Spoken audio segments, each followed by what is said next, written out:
We are lighting the candle, a world that works. And I am sitting here looking at my particularly sharp looking friend on the podcast here, Jan Jeremias. You look wonderful today, my friend. I'm Bill Correll, and you are, tell me more about yourself. I'm Jan Jeremias, and I am a health coach. I'm passionate about wellness and health for people, but also for our four-legged creatures, our animals. Um, Mostly, I work with the more domesticated kind, but I am concerned about the planet, and in addition, I just don't work directly with those species. Yeah. Yeah, it's kind of interesting. Every week when we get ready to do this, my wonderful friend says, "I'm not sure what we're going to talk about today," and I say, "Me either. It's going to be great, right?" It is. It is. So we leap off a cliff every single week, and we're not quite sure what neighborhood we're going to land in, and sometimes we land, and sometimes we don't. Mhm. Uh, it's an interesting time, and I use the word interesting, thought provoking. It's a the kind that sort of stimulates you having um, uh, connective and questioning types of uh, silent interrogatories, sometimes with yourself, sometimes with other people. The interrogatories with other people sometimes can be fraught with danger. It can be sometimes very fun, and there's like this whole thing to go through sometimes where you have to get through a period of not understanding until you finally can get on a level playing field about what you're talking about. We had a wonderful call yesterday where we were kind of recreating how it is that Jan and I work together and how we synergize. And we use the word co-create, and it's kind of that, but it's also like we're not creating from something. Most times, we're creating from nothing. So we're generating, which is maybe a level higher than co-create. I think we co-created in the beginning, and it's like you gave me what you had on the shelf, I gave you what you had on the shelf, but now we got no shelf. We just sort of grab stuff out of thin air, and it works. And the reason that I say it works is because both of us are committed to lighting the candle, a world that works. That is a bowl that holds all sorts of ingredients that are about empowering human beings, not giving empowerment to human beings, but allowing people to have access to empowerment on their own, wherever, at 24 hours a day, even if there's no one for you to call.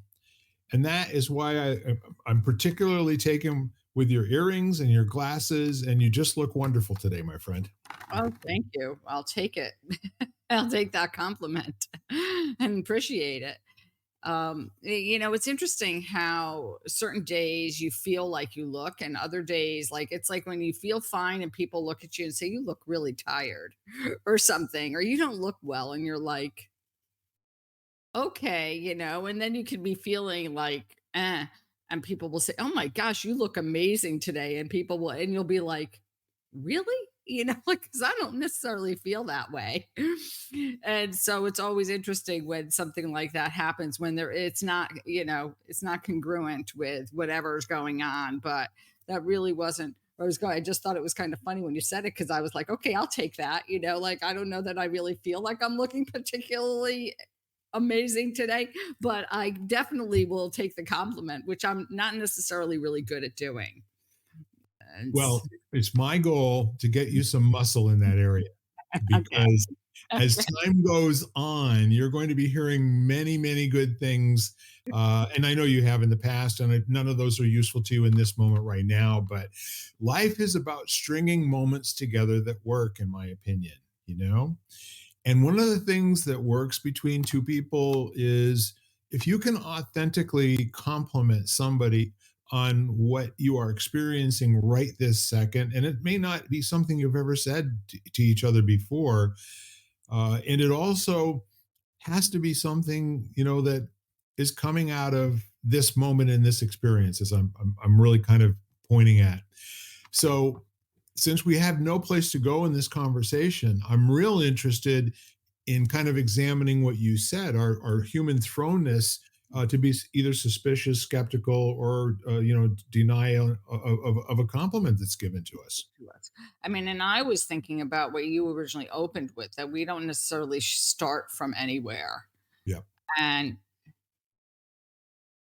and I was just, because usually if you look at what you just said about the compliment or not being able to own it, there is some, like, for the person who's receiving it, there is a base upon which they're judging that. Like, there is this element of, well, whether that be physically, appearance wise, like, I don't really feel like I look particularly good today or whatever, or whether it's emotionally, there is a foundation upon which, whether that foundation is true or false, for the person, it's real. And so, for whatever moment that is, and that moment is temporary and fleeting, as we all know, because we shift like on an almost instantaneous basis, from one mood to the next, or from one feeling to the next sometimes. And this feeling of, like, that's so based on how we perceive it, which is usually false anyway. It's like, I think about, I think about an old card I got once. And I think one of the least complimentary things that you can say to a woman is, "You look fine." Oh, You good know? Lord. Yeah, it's kind of like, no, we don't wanna look fine, we wanna look beyond fine. And Yes. I remember getting a card from my ex-husband, and it was like, like, you opened up the card, because that would always be, because he always, like, kind of, he worked at home or he worked for himself, so he always made his own hours, and I would leave first, and so I would wake him up and say, "Well, how do I look today?" And he would turn to me and say, "Oh, you look fine." And that's what I wanted to hear at all. I didn't want to walk out the door.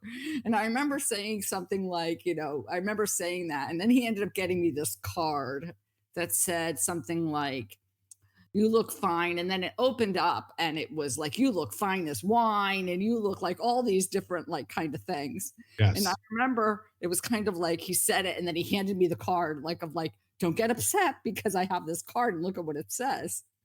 He's talking to a friend of his. He says, and the friend told me afterwards, and the friend said, "I was talking to your ex-husband the other day, and he said that, he handed you this card and it made you feel better," what it was. And he said, "I should really have gone out and bought like 10 or 15 of them just in case," kind of thing. And I remember thinking to myself afterwards, it was like, "You think you could fix everything with a card, do you?" Like, It's worth a shot, right? it's worth a shot, but it was just funny. But I think how much of it is really based on, like, what we're really feeling, and that base that we start out from. I mean, there are Yeah. days that we probably don't look good, that we just feel amazing, and it doesn't make a difference at all what anybody says to us. It's actually a word that has become pretty meaningless, because in the day, fine was associated with haute cuisine, haute vin, you know, uh, haute de coeur, everything was, fine, and finesse was had to do with being, more than average, better than average. And I like the 50 shades of fine idea. I think Mhm. there's something to that, especially if somebody with some vocabulary can really have a good time with it. But I'm left with the idea, going back to Louis Armstrong, "What a Wonderful World." People on the street saying, "How do you do?" They're really saying, "I love you." And it's, as you said, the interpretation is far more important, than how it's sent. Do you know what I mean with that? Because you and I, and everyone, as a matter of fact, we hear what we hear, and where the magic is what does we hear mean? Yeah, absolutely. It's so well, because with everybody, and I think when we were in our conversation yesterday, with everybody there comes a, they come with a little bit, they come not with a little bit, but they come with like a history. Like, and so, I've been to so many things where that word fine has become so like, how are you? I'm fine. Like, it's so like, and by the tone that the person has used that they're definitely not fine. But it has become such an automatic, I guess, almost rote kind of answer Yes. that when people say fine, you think to yourself, okay, what's up? Like there is an element of suspicion in that. Yeah. Now, I don't think, I mean, different because I think of a fine wine as being very different. Like that to me is like there's an elegance, there's a class, there's a like perfected quality of it, like a fine wine. Where I don't think when we use that word amongst ourselves as people, we look at it like that. We are not looking at it as like, oh, I'm just like perfect. Thanks. I'm perfected. We you know? have this wonderful thing in English where a word can mean many different things. It can mean a penalty for parking in the wrong place. Right, Uh, exactly. That's great. True. it can mean exquisite. It can also mean like, pretty boring, mundane, and lackluster. And, I used to call my sister out in Colorado. She was a teenager, and she was living on her own at that point, with a house full of other people. And we'd call her up and, we'd go like, well, how are you doing? And she'd go, oh, fine, fine. So that got to be a thing in the family that we knew she wasn't doing fine. She wasn't working. She wasn't paying her bills. All this stuff really wasn't going in her direction. But oh, fine, fine was when we greeted each other out here in Connecticut, the rest of the family, we would say, did you talk to so and so? And we'd answer back, oh, yeah, fine, fine. you know?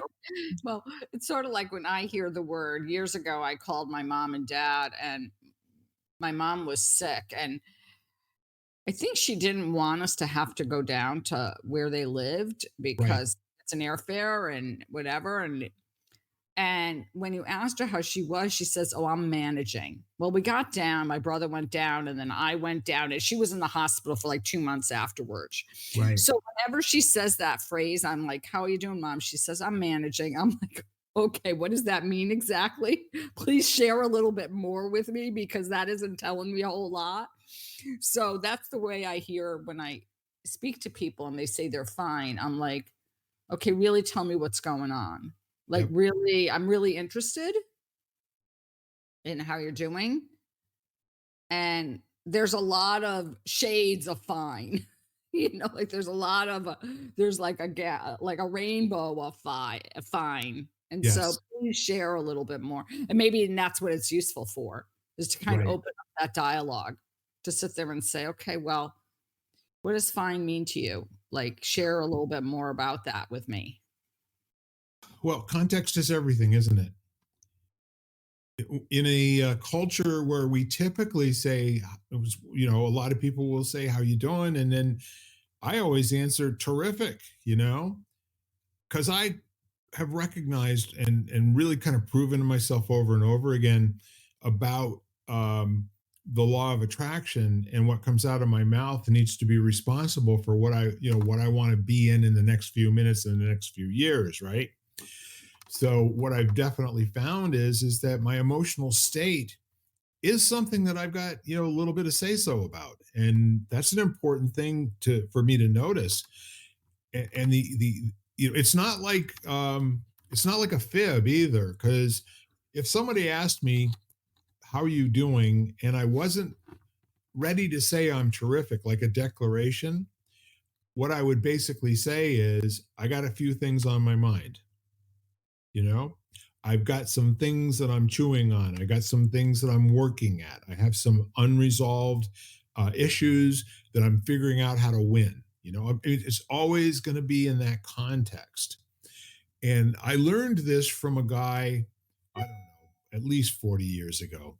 Every single time I heard him speak, everything was always in a positive. He never used the word not. And I asked him about it one day, and I said, why don't you ever say don't do this, or I couldn't, or why don't you use the word not? He said, it's a valueless term. Talk Mm. about what is. Who cares about what's not? So he said, I've trained myself to always look for an expression about what is as opposed to something that's what's not. And that's something that I spent some time thinking about. I'm not sure I can grok it even today, 40 years later. However, what I did find is that the more I eliminated not and negatives from my speaking, I really did kind of improve the quality of my life. I'm here to tell you anecdotally that there have been some pretty testing situations that I've been in, health wise, family wise, all the rest of that sort of thing. And how I kept grounded and calm was by always being in the projection of positiveness and expecting a wonderful future, expecting it and creating it, not hoping. And now I just use the word not. I'm not an expert at this. But if you think about it and you're in conversation with people, out of 100 people, how many will you engage that will be sharing something that's negative? And how many will be sharing something that's positive? Folks at home, this is kind of a nice little practice for you as you go around like the next day or so, as long as you remember to do so. Sort of keep a mental note of the folks that you engage. And if you're positive first, do they give you positivity back? And if you're negative or frowning first, do you get that back from them? And try it in your car. When you drive by folks that are standing on the sidewalk at an intersection, smile at them with a big grin and see what happens. I love that. I mean, I think I shared this story in the parking lot of Trader Joe's one day when I saw this woman like putting on makeup and with the visor of her car. And I kind of waited because I didn't want to scare her by knocking on the window because I thought she'd jump, like her mascara would all go all over or whatever. And she rolled down her window and I said to her, "You look marvelous." And she said, "Thank you so much." Yeah. Because I could just tell she was taking such care and she was kind of concerned about her appearance. I Yes. don't know where she was going. I didn't need to know where she was going. I just know I like walked by her and I thought, I think she could use someone to tell her that she looks really good. And so that's what I did. And you could just tell like it's almost like the light bulb, like turning on a light switch. It was like instantaneous. The smile that came over her face and the fact that she like took a deep breath and she relaxed and she was like, "Oh, thank you." Like, and obviously, I mean, I have no idea what happened going forward, but I only have to believe that it impacted in a positive way, Yeah. you know. And I think that I love what you said because I do agree with you, Tonka. But I was just thinking of Tonka just because I You always just say, made me one hell of a compliment. I appreciate that. yeah, I was just thinking that um, it's amazing because he's directly a mirror for me. That if I come up and I'm in a good mood and my voice is animated, his tail starts to wag and he gets all excited and he has this bark he does when he's excited. And it's just like, you know, and it's almost like, "Oh my god, she's happy to see me," kind of attitude. And that's the way I think of people are no different. If you can, come across, "Oh, I'm so happy to see you," or whether that be a stranger that's in a Yes. store checking you out or your postman Yes. that's delivering your mail. I mean, Yeah. there is that opportunity to just sit there and say, "Oh, I'm really glad you're here." Like, "Thank you." It, it's difficult to have the conversation that we're having with just anyone.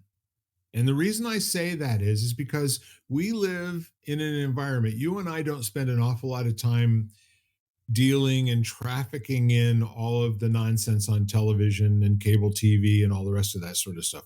The so-called, I love doing air quotes, only when I'm mocking them. Yeah. Um, the political stuff, the opinion stuff. It's kind of like one of those things where folks are just now ready to be lied to all the time. You know, they expect it. So there's this like innate skepticism about everything. There's this really wonderful quote that I keeps coming up for me over and over again. It's that they don't lie to try to convince you of anything. They only lie so that they're pretty sure you won't believe anything. Mhm. Well, I can relate to what you're saying because I think that I always say that I lived in Manhattan for 8 years and Yes. then in Brooklyn for 3. So I lived within the 5 boroughs for 11 years. And there is a certain amount of skepticism you kind of cultivate as a safety. Yep. Is you want to be smart. That's just true. You learn which neighborhoods to go into, which people, as much as you might say that you don't discriminate, which people kind of look seedy and which who you should avoid, and you just automatically do that. And I think, and I'm not trying to be, I don't know, to kind of target myself as being, any sort of racism, but I think that if somebody tells me that they're not, I would highly question it, because I think that, especially being a woman in a city, because I think your guard does go up in a different way. Yeah. At least I'm speaking from my own personal experience. And so, I remember getting off in the middle, taking the Madison Avenue bus once, getting off in the middle of Harlem and kind of realizing that that I had taken the wrong bus and whatever. And one of the guys walking by, and he literally looked at me and said to me, "Honey, you don't belong here. Like, Right. what are you doing? What are you doing in this neighborhood?" kind of thing. And Yep. me hopping in the first cab that happened to pass by and say, "Okay, that's all I needed was I was like going to get out." But I think there is that kind of element of skepticism that happens. I think what and I have done, and I've heard about this a lot through other people, like what I would call people who are much more, I don't want to say famous, but I want to say you might call them, who have a lot of followers, who are influencers kind of thing, Right. saying that they have created like feeds on social media that basically feed the positive to them. Like they've chosen Yep.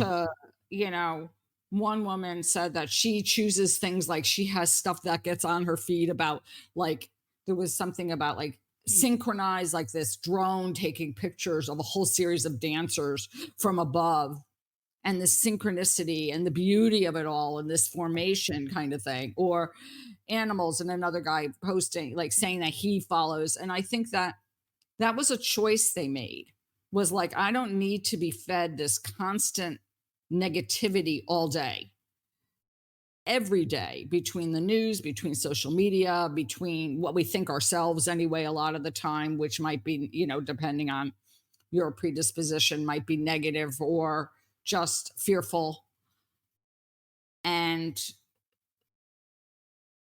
the more I think about it, the more I have molded my life so I don't have those influencers in, um that I just, and some of that I did that for myself as a way to keep myself positive. Sure. I did. I felt like, well, I don't really need to know that, which so much of it you talk about, suspicious. Now I think people are somewhat suspicious about a lot of things. But that was just something I did. Like, I don't need to feed myself negativity all day. Well, I've got a whole lot of things that are firing right now, but one of them is I've got a philosophy and a theory about how people are. It's really it's a low level nasty trick to call somebody a name. Okay, it's the same thing as me telling you do not think. and waiting for 15 or 20 seconds, of course you're going to think. We have a construction to our nature. The way human beings survive is they learn from their experiences.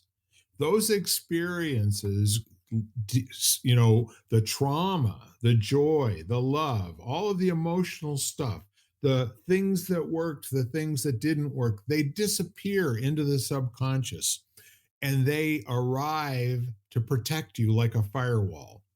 The nature of a firewall on a network in a business to protect the computer systems from malicious entry of viruses and that sort of thing, we have the same mechanism in us.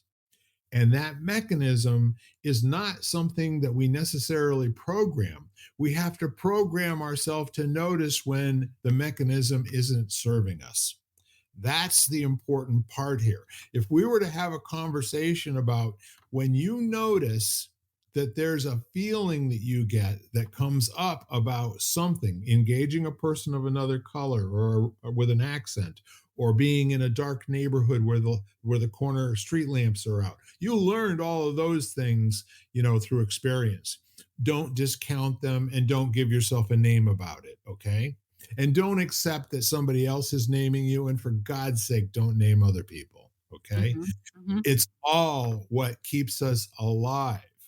And the use of that to dominate people and to make them feel like they're less than, like they shouldn't be the way they are, is to deny how everybody in the room is feeling. And some are telling the truth about it. I love that. I love Yeah. that because it's true. It's true. If anybody, like I said, if anybody can tell me that their guard does not go up, and maybe you take away the label, you should take away the labels because I think it is created out of preservation.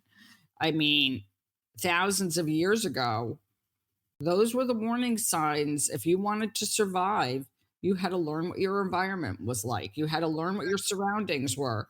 And maybe they weren't, you know, getting off in the wrong, let's say, maybe the wrong neighborhood at that point was getting off in the middle of the jungle where there was the possibility of encountering a lot of, like basically you became prey.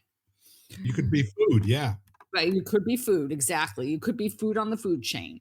Or maybe it was depositing yourself in an area with, in the jungle, which, where the likelihood that you would be, that you would fall into quicksand was really high.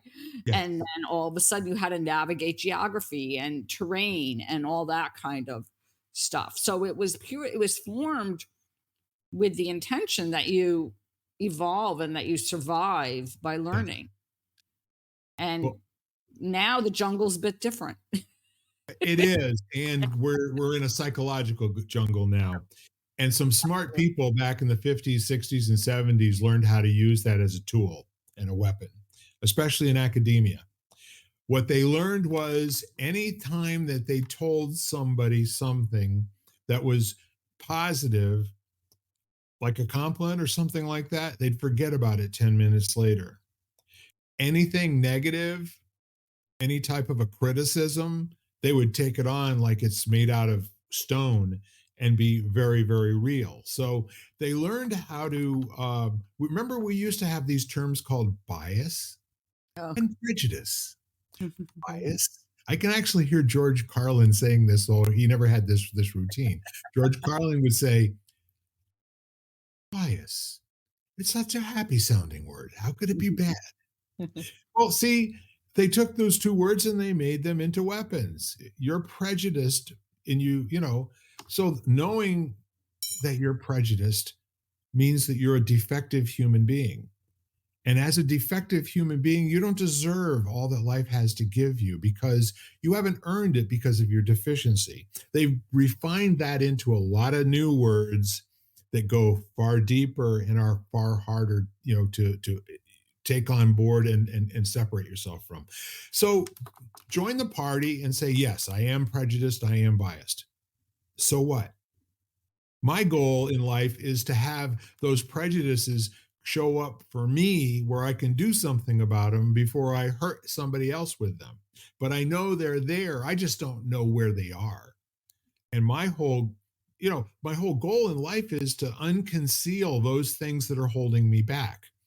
and my prejudice and my bias, these things that have kept me alive to the ripe old age of 70, I'm not swearing off of them. I would rather them give me false information and get the alert than not get the alert and get myself killed.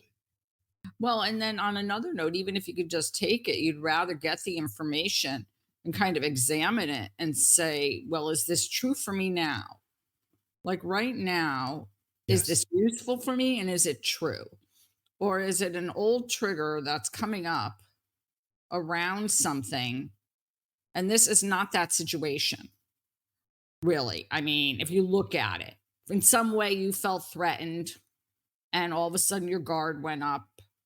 And whatever you do when that happens, I tend to withdraw um, and get kind of pensive and, you know, want to be by myself. That's just my reaction. But Yes. I have to examine it and say, okay, this comes, and maybe I don't even really remember where it originally came from. Like maybe that original circumstance, or maybe it is very apparent, but a lot of those things happen to us in childhood and school and all these different situations. Like you said, we wear them like this steel, like this armor, Yeah. literally. And then the question is do we question them? Like, do we sit back and say, okay, well, so and so said something to me and it sent me down this path of like whatever, of oblivion into negativity or hurt. This situation really didn't warrant that reaction. Right. It's like, this situation is not that. That whatever that was happened 50, 40, 10 last week, years ago. And now I have to sit there and say, okay, well, that's a real false. That's false. That's like really not true. Right. So I'm not necessarily giving up the armor because I don't really even know that that's possible. I think it almost happens automatically. It just kind of like it's there. Well, we're calling it a firewall. We're calling it armor. It ain't there. It's just Eh, your well, subconscious trying to keep your butt moving in a forward direction. it's your butt trying to, it's your trying to keep you safe, basically. And Exactly. which is in existence. Yes. It's just sitting there saying, okay, this is a little like this is a blip. Put up the armor, get on your guard, you know, and then you're like, okay, just sit with it Yeah. and breathe. I mean, I had a situation like that this morning that triggered me. Right. I'll be honest. I mean, I'm not going to say I don't get triggered. I think if anybody says that to me, I'm kind of like question them and how Yeah. they exist. They're obviously not stepping out of their comfort zone and maybe not into, maybe not having dialogues with anybody or trying to collaborate and being like not on the, coming with four different experiences into the same room or Right. three different experiences. But the question is, can you question and start to nuance your way out of like, oh, okay, I'm not negating that I had that feeling because it's there. I'm wondering its applicability at the moment. Yeah. And I really got to tell you that spending the time trying to figure out how it got there, good luck with that. I know, It's I agree with you. It's like you walk down the street, you find a penny on the ground. You don't give a crap where it came from. It's a penny on the ground. That's all it is. Now you got this huge human decision. Am I going to risk throwing my back out to reach over and pick up that penny off the ground? If it's $100 bill, it's a no think, right? But the penny. So Mhm. if we looked at our reactions to things like a penny, we could choose to pick up or not. We notice the penny's there. Now we can choose to keep walking and leave that penny for somebody else who's more deserving of it than we are. But if the $100 bill's going, I'm just telling you that's how life is right now. So you got this situation where people know how we react to things, and we know how if we can diminish somebody in their own mind, it makes it a lot easier to convince them of other things. Oh, And it's being used all the time, all around us, marketing to sell us things. well, that's the first thing that came to my mind Yeah. is like if you make people feel incomplete or flawed in some way, and you promote an object or something that's going to quote unquote make them feel better, look better, be happier or whatever, they're Fix going to it. buy it. They're going Yeah. to fix it. They're going to buy it. You know, if you have this car, if you have this home, if you have this significant other, if you have this bank account number, if you have this whatever, and the list goes on and on and on. And people are constantly chasing for things outside of themselves to make themselves feel whole. Perfect. Absolutely perfect. And it works for ideas as well. Mhm. People are constantly teaching that people have the wrong idea, and the right idea would do this for you, whatever this is. You know what I mean? But it's never a cause and effect physical thing. This idea yields this physical thing in the world in terms of proof. It may be a promise, it may be a veiled promise, or it may even be innuendo that you can infer from. But and that kind of behavior becomes part of the culture. It becomes how you and I operate with other people unknowingly sometimes, unless we're on our guard about it. Unless we're actually, and not that we want to keep it from happening because you can't. Mhm. All you can ever do is to hope to get better at noticing when it's running. And if you can Right. notice when it's running, you got power. Now you can choose to keep doing it. You can amp it up if you want to, or you can cool it down or stop it. Yeah, I mean, I think of that whole thing of like that pattern is your story. Like that's the story you tell yourself. Yes. And the question is whether like you have the ability or you get adept at saying, "Oh, that's my story." Not that you're denying the story because Oh, no, because it's just like, "Oh, that's my story talking right now," or yeah. "That's my story that's coming up right now." Yeah. And one I lost I had something else I was gonna share about something you said, and now it was a really good one. Maybe it'll come back. It's like, The maybe good it'll ones always do, Jan. yeah, yeah. But there is something really is that oh, and I think I have a hard time with because obviously, you're 70, I'm gonna be 62 in a few weeks. So we've been around the block, so to speak, and we've been doing this work Yep. for quite a long period of time. Yes. And I think I start to get when we talk about selling things, I think I get very hung up on the people out there who say, you're gonna like basically solve all your problems. You're gonna be the best you can be in 21 days or something. And I'm like, this is a lifelong process. Like, I will give you, I can offer you tools. You have tools. We can give you hints, but mainly it's practice. And that practice is lifelong. And let me tell you, there are points in my years that I have relapsed and I have a hard time seeing the story, so to speak. Right. And there are other times where I'm really adept at seeing the story and saying, okay, that's the story. Let it go. Let go of the story. What's the situation in this moment?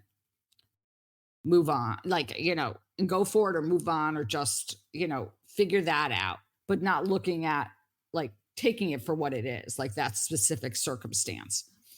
But there are points where where I'm really crappy at it, to be honest. And I sit there and I get stuck.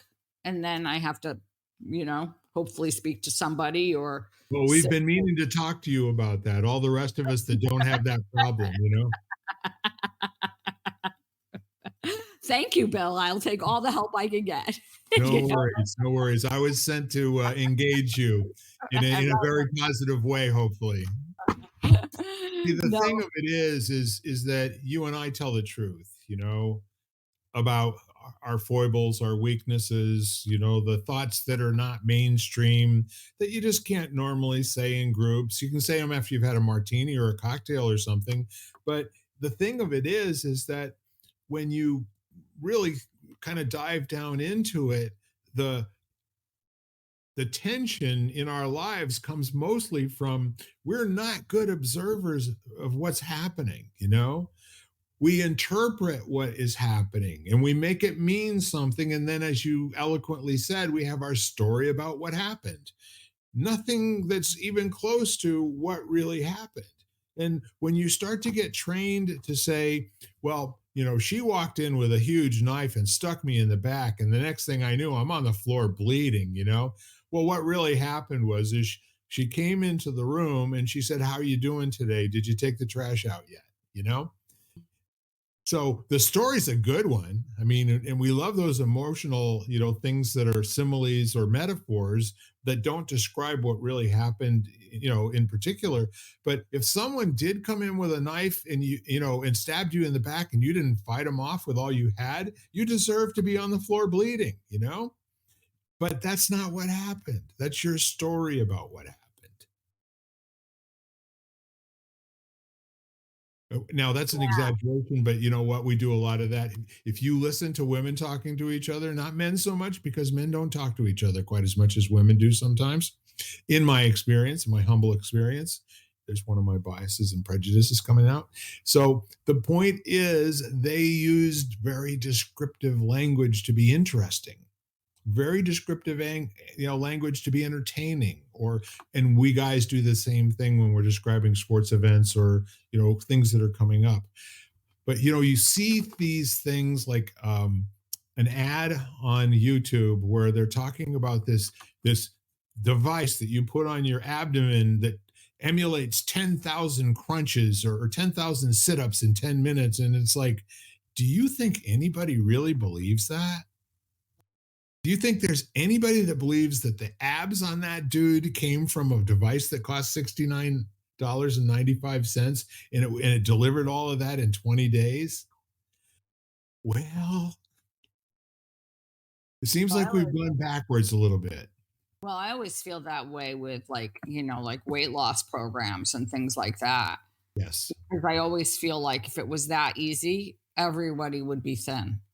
Like, or not, I just feel like all those things, it always makes me um very suspicious of those circumstances. And I think that part of the reason, to your point about women, is because in general, women try to express and verbalize their emotions.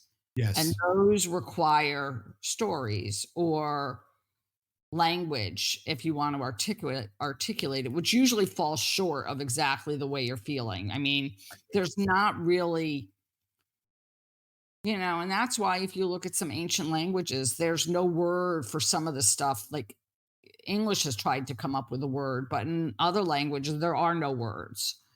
There are no words that describe a specific situation because, not that it didn't happen, that those did, but they didn't language it. We language it, or we try to language it. And Right. so I think that's part of the reason women tend to get like stories or flowery, or just because it's almost part of our genetics to feel our emotions and want to share that, good and bad. I mean, Yeah.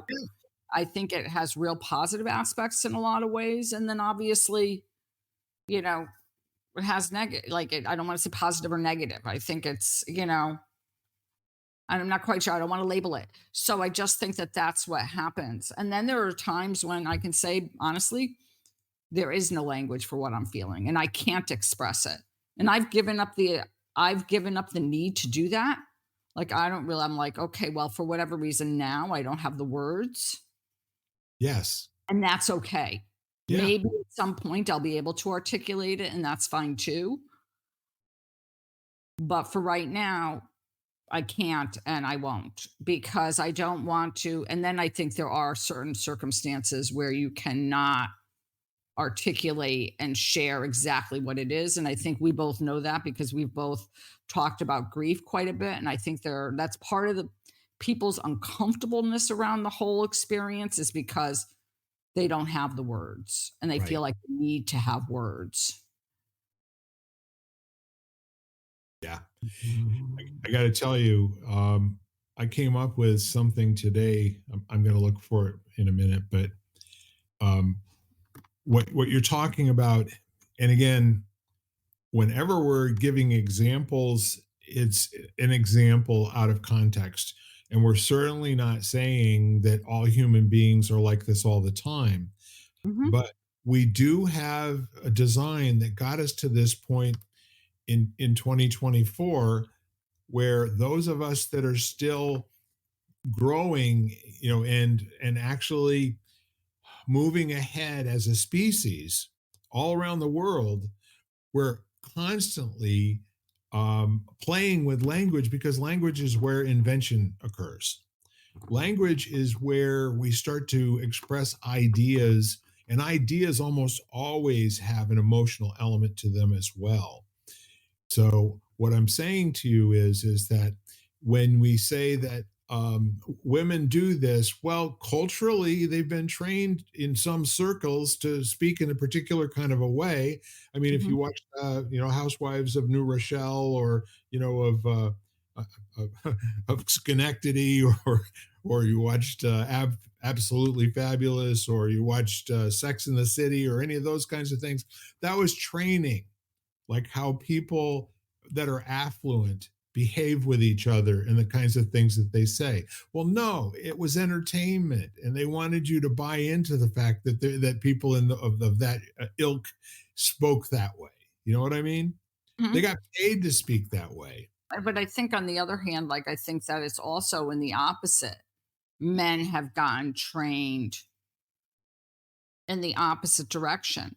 Like, Yes. men don't share their feelings and men don't communicate. And, yes, is that, I mean, I'm a direct experience of that in relationships I've had with men. But is that a cookie cutter kind of say to say every man is like that? Right. No, no, everybody is different. And when you were talking about stories, I know it's being interpreted. It reminded me of Akira Kurosawa's movie Rashomon, which is Hmm. the story of a murder and how each person sees that murder, differently. It's witnessed by a series of people, Yep. and then how each person kind of not interpret. I mean, obviously, it was a murder, but the circumstances around it and what was there and what people saw and how it differed and all that kind of stuff, which was really, was a different scenario for each person they kind of interviewed, let's say. Yes. That's what it reminded me of, that movie. I remember seeing that movie. I think I saw the play too. Yeah. So in terms of thinking about individual reactions, we're still going to be thrown to see those as kind of iconic. Like, for instance, the Japanese woman is going to see things this way. The Native American person is going to see it this way. The rich white woman is going to see it this way, and so that's what's imprinted into our brain. And it's done non-verbally. It's just done there through the experience of having observed it. But we're talking about, how we process grief, and the work that you and I have been doing. And I came up with a sentence earlier today. And my thoughts on grief are: is it starts with a commitment to understand your feelings, and the courage to see it through and acknowledge that there is no wrong way to do it. And what I realized is that that sentence isn't just about grief; it's about living in general. Mhm. It requires a decision in advance, to take this on like a science project. What if life is all about learning, and it's not about making yourself feel good or bad about what you did? Mhm. And I would agree with you. I think there is. Read your sentence again for a minute because I want to. It, whatever it is, starts with a commitment to understand your feelings, and the courage to see it through and acknowledge that there is no wrong way to do it. I would add one more piece to that: with no evidence that you'll ever get an answer. Mhm. And I would agree that's obviously grief in a nutshell, but I think I agree with you. It is every other, it's so many other, or if not all, other life experiences. And the reason I look at that is because to me, I want people to look at a broader interpretation of grief, and even that word. We're grieving all the time about something. Yeah. It could be the fact that I woke up and, as I get to be my age, and all of a sudden, let's just say my body is changing. And all of a sudden, it's grieving the body that I had when I was like, 10 years ago. And Mhm. the fact that my skin was more firm and I didn't have any wrinkles and my hair wasn't going gray. So there's it's the grieving of relationships and the ends of friendships or collaborations. It's you know, it's the missed opportunities that you might have said where you should have said something and you didn't say something. Right. And so that we're constantly, and so I look at that word grief now, let's say with a certain amount of broadness and expansiveness, because I feel like there's so much of life, and maybe you don't want to use the word grief, but there's so much of life where we have to process what we did, like you said, we have the courage to look at it, we have to take responsibility for it. Right. Okay, I did this, this happened, whatever it is. We have to we have to take responsibility, and then we have to be willing to look at it and say, okay, like that happened. This is what that's, how do I feel like that interpreted? And maybe in that moment in time, you are not ready or able. And I'm not critical of that at all because I've had opportunities where I've just like, right now, I'm not feeling up to, and I say that I'm not feeling up to looking at that. Right. Now, if I ignore it too long, usually an opportunity springs where it says, "Okay, you're looking at me, like you're not ignoring me," or all of a sudden I'm sitting and I'm meditating, or I'm walking, or I'm in the shower, or something where my brain, my thoughts start to turn off a little bit, and Yes. usually it kind of enters. It kind of creeps its way in, and it says, "Remember when that happened?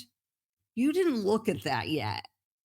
Maybe it's time that you sit there and examine that a little further, but it's usually in those opportunities like I'm in the shower and the water's running and I'm kind of, like my thoughts are a little quieter, or I'm out in nature and it's really beautiful outside and I'm kind of experiencing that oneness and I start to think to myself, oh, and all of a sudden a thought comes in. That'll be the thought. Yes. You're like, "Oh, okay, you forgot about me for a moment. You can choose now to look at me or you can choose not to. Right. What are you gonna do? Like, do you wanna look at me now? Or do you wanna, like, push it aside for another day?" Which you can, and then maybe a day goes by and all of a sudden you're cutting vegetables or something and the thought comes in and you're like, "Oh, you never looked at me." Here I am still, and then, and it actually becomes that's also an interesting observation of how, like, of your tendency or your in a particular time to kind of push it away and say, nah, I don't really want to look at that now. Yeah. I've had points where I've done that. And then I've had points where like, okay, I'm not willing to do that because I know like if I don't look at it now, it's gonna rear its whatever head and it's gonna say, okay, now you're looking at me. I love what you just did there. We could insert our own word where the euphemism is ugly, but what if you were a beautiful head? It's going to bring you a message that you don't want to receive, but after you get the message and you know what to do with it, it's going to be beautiful. It is gonna be beautiful. No, it is because I think then I use the word transformed or changed in some way. Yes. I think that, like that circumstance around what I had this morning, where Yeah. all of a sudden, like that old story came up. And just in our conversation now, I'm looking at it and seeing it for the story that it was. Yeah. And then I'm sitting there going, like, okay. And that has transformed me in some way. It's kind of like, oh, okay, now I feel better. It was that old story. That's not what's happening now. And you can let it go. Like there's no reason for me to hold on to that. Yeah.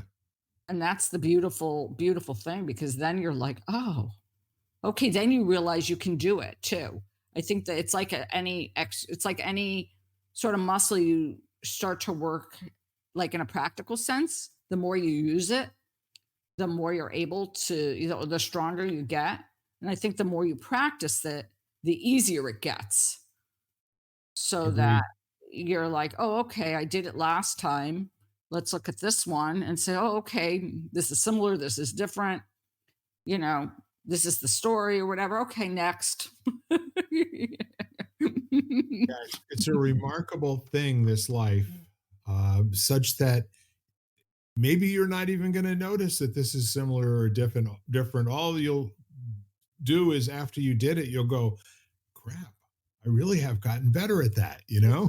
Well, I used to say that, I always knew that I was progressing when I was in a circumstance that would have triggered me and it would have sent me into a depression, like a depressive hole for like a month. Yes. And then all of a sudden it got to be 3 weeks and 6 days. And then all of a sudden it got to be 3.5 weeks and 3 weeks until all of a sudden it was like, okay, that happened, done, gone, and just let it go. And it wasn't like it didn't happen overnight. It happened No. over a series of months, years about certain things, depending on, I want to say, it's almost in yoga, we use the word hooked, like whether it hooked you, sort of like a fish on a line. Did you get did you get hooked? It's a and depending to me almost on how strong that hook is, whether it's like so tight in the beginning that it's very hard to find any space around it. And then Yeah. all of a sudden you're able to create a little bit more space so that if you even consider like the practical act of fishing, that fish starts to like kind of shimmy and shake a little bit. And then all of a sudden, where at the end that fish shakes itself off the hook and it's not hooked anymore. But in the beginning, that hook, kind of that connection, can be really like restrictive and confining. But we use hooked as like, I always think of that word. It's like, okay, Very powerful. I really enjoy that metaphor. Yeah. yeah. And I think that that is over time, like, and that's the practice. And that's why it's lifelong.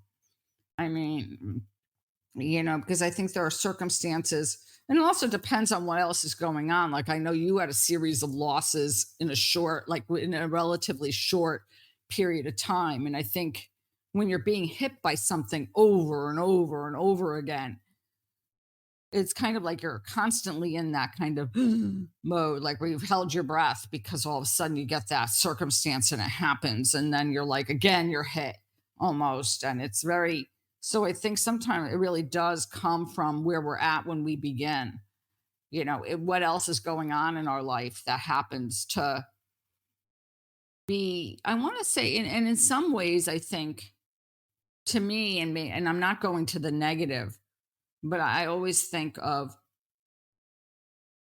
to me, in my mind, I go to like when you're not feeling well or you're sick and something happens, this like physically sick. It's Right. almost like that you're so energetically drained anyway, trying to, your immune system's kicking in, it's fighting the infection or whatever it is, and you're not in a space to maybe look at that. So something affects you really deeply sometimes because you're like, oh my gosh, I don't have the wherewithal, the strength to be able to. And I think when you're hit with multiple traumas, to some extent, you don't have that fortitude, that energetic base to kind of go from. And then there are other times like where you're like, okay, this is, the only thing I'm dealing with, even though it's very rare. It's not only one thing. It's Yeah. not only one thing. So you can learn a lot about talking about your story. You can learn a lot just having an authentic exchange with a friend in something as small but it's significant as a genuine compliment. And I think to kind of like get full circle back to where we started in this whole idea of why do we not pick subjects to talk about in advance? Because we're really not interested in sharing something with you, that we've hashed out, someplace else. It's a lot more important to us to share ourselves with you and invite you, to do that yourselves with the people around you that you know, like, and trust, and some of the ones that you don't. There are some people in your life that you can bring closer to you just by being willing to give up that story for a minute or two and go take a chance, risk it, you know? And I love what you shared at the end because I think that we live in a society, well, at least I feel like a lot of the time, like there are those people I would consider close, you know, I want to say comrades, friends, like, like in a way, like almost soulmates kind of thing. Like, we're really connected Yeah. that I feel like, oh, okay, I could, I could share this with. And what I want people, look, try to see where in your life you have those people is what I would suggest. I mean, it was really interesting because I was listening to something and they were talking about so two things I want to share. They were talking about finding people to connect with. And they said the problem is that we go in and we say, okay, well, I like to meditate and and I'm into meditation and I meditate. Wouldn't it be nice to do it in a group? And we're looking for people to connect with. And obviously, we sort of go to people that we share a commonality with. They like what I like. So at least we have we both like meditation. So that's a good place to start, kind of thing. Or it could be fishing, I mean, or art. It doesn't have to be meditation. And we go into a space and we go there. And let's say that meditation class, whatever, lasts an hour once a week or something. And you go in and you go to about two and you think to yourself, well, I haven't connected with anybody. This isn't working. Right. And then we leave. And how relationships require more time than that. Like, if you really, just building a community requires more than that, once a week kind of visit with someone, especially if you don't know them at all when you begin. Like, it just depending on your personality and Right. what you come in and, like we said, stories that you've come in with or whatever, that relationship or that community might take time to build. So that was Right. one. And I thought that was really useful because I've been in that situation where I've gone to stuff and whether it be networking or whatever, and I go to a few and then I'm like, this isn't working. And realizing that I haven't committed the time and gotten to know people well enough to sit there and really determine whether it's not working or not, or it is. And I'm not saying it necessarily will, because I went to a group for a year and I thought, well, this really isn't working for me. And maybe it's just not my, and then I went to another group and like after the second meeting, I felt connected to people. It was a Yes. different group of people. So I'm not saying you have to, but I think there is that circle. We have to give things time sometimes to really, and yeah, go ahead, Bill. I was going to say genuineness and authenticity shows up in immediate relationship. Okay.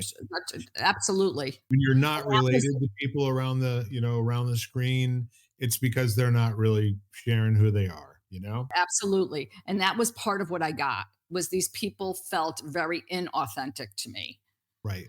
And You I won't thought, notice that at the time, but you'll just say, I wonder what they're, you're giving me nothing to buy into here, you know? It's and then the other thing was this tool this woman shared the other day that I was listening to her, and she said when she's able to do something, like when let's say she's trying to, like, it wasn't her story, but she was working with something else. But let's say it's your story, you want to own that story and you want to start to see where it works and everything. And you look at a situation and you're like, oh, that's my story. And that's really not what's happening now. right. She said she takes a jar and she fills it with she puts a marble in or something in that jar. And then she does that for like a month or 2 months. And she said it tends to remind her of how many times she actually did it. And it's a really good visual because we tend to think of the situations where we weren't able to do it, Right. or we bought into the story, or we weren't able to get out of it. And then we Right. think, oh gosh, I'm a mess, or I'm hopeless, or We whatever. make up another story to explain how we dealt with that story. Exactly. But if we look at the marbles or the element, I mean, whatever you want to choose to put in that jar, maybe you look at it and say, okay, well, that's pretty darn full. And so I'm doing a pretty good job at this now. Like, I'm really working hard at this. And it could be anything. I mean, Yes. she used it in regard to drinking because she was speaking about one of her clients who she was helping through an alcohol issue. Yep.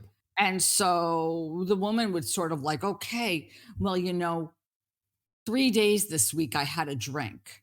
And she would get very obsessed with that. And they started to do that. And then all of a sudden she realized that over a month, like, there were a lot of days that she didn't drink.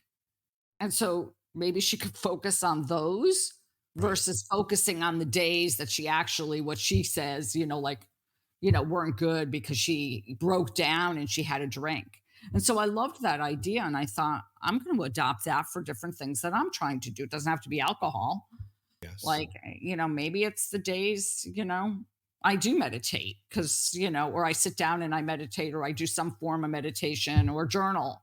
Anything you find that you're trying to improve, or, you want to get better at. I don't want to say improves is to me. I'm trying to think of the right words, but you feel like you want to get better at, then maybe put a penny in the jar. If we talk Yes. about pennies, put a nickel in the jar because maybe that'll get you more these days. And you can I've heard tell you can find those on the street somewhere every once in a while, the pennies Every loot. once every once in a while.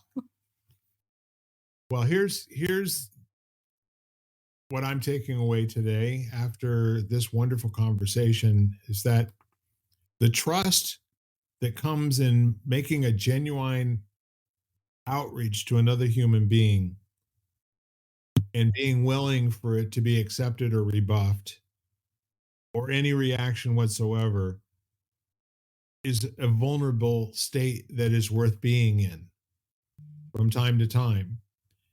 And if you give it a shot enough times and don't immediately quit on the commitment to deliver that message, you might find that it increases your relatedness to people around you. I'm just saying, maybe it will, maybe it won't. And I'll just piggyback on that, Bill. I mean, the more if anything, I've learned over the past few years, I think, especially. Yep. And that really, and I'm not talking about COVID. I mean, I'm saying, from my shift to moving into a new area because all of a sudden, it was like, starting anew again. And I have to say I'm a lot more authentic, or I'm the realization that I tend to show up Yes. how I am. Yep. And that's what and I think that that's what I look for now in other people. So it's really, I feel like the relationships that I do build Yes. are much deeper and much um more fulfilling and full, like in all that it is. I mean, and I think you can really, because you say love all the time, I or I do. love you. And I think that when you live in a space like that, that's when you really do love people. And also and you value them. Like, there is a certain element of value for you in that relationship and with that person. You see that, you see their uniqueness. Yes. Everybody has a role, like, not a role in a negative way, but everybody has a purpose for being here Part of the fire brigade on this thing called life. in this thing called life. Yeah. I love that. Well, I think this is time to wave goodbye and send each other blow a kiss. And quite frankly, it's been another wonderful time with you, my friend. You And too, you at Bill. home, I really appreciate you. And I want you to to know that and be more than willing just to reach out to your friends, and especially the ones you haven't heard from in a little while, and just let them know that your world works because they're in it, even though you don't see each other that often. And if they ever need you, you're a phone call, a text, or an email away, and you can at least be in contact with them verbally, if not in person. So, with that said, Jan, you want to send us off? Oh, goodness. All I'm thinking about is that whole jar thing of like looking for opportunities to see yourself in your own fullness and start to celebrate that and acknowledge that, as opposed to focusing on the things you quote unquote, there we go with the air quotes. So that's for you, Bill. Yeah. We feel we do wrong. So shift a little bit of like, can you shift your focus to, and I'm not saying you walk around doing like you're perfect, but celebrate your wins. Yeah. Well said. We are lighting the candle, a world that works, and I'm here to tell you it really does work. You may have to look for it sometimes, but God bless all of you. Bye for now. Bye for now. You've been listening to Lighting the Candle, a World That Works, part of the Exvadio Podcast Network. You can catch every episode as well as the rest of the network at exvadio.com, the Apple Podcasts app, Google Podcasts, Spotify, iHeartRadio, Audible, Amazon Music, and wherever you find podcasts.